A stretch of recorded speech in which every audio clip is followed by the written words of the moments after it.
ધ્રાંગધ્રાના ભાતીગળ લોકમેળામાં ઉપરવાસમાં વરસાદને લીધે આઠમનો મેળો બંધ રાખવાનો નિર્ણય।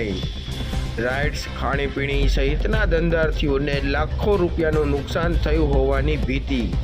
સુરેન્દ્રનગર જિલ્લાના ધ્રાંગધ્રા નદીના પટમાં યોજાતો ભાતીગળ લોકમેળામાં વરસાદ ખાબકતા આઠમનો મેળો મોકૂફ રાખવાનો નિર્ણય કરવામાં આવ્યો છે।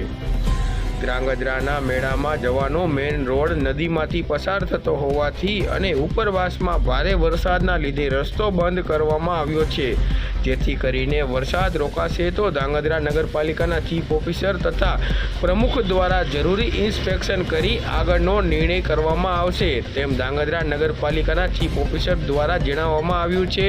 સાથે ધ્રાંગધ્રા શહેરમાં આઠમના દિવસે વરસાદ ખાબકતા રાઇડ્સ, ખાણીપીણી, પાથરણા સહિતના ધંધાર્થીઓને લાખો રૂપિયાનું નુકસાન થયું હોવાની ભીતિ સેવાઈ રહી છે।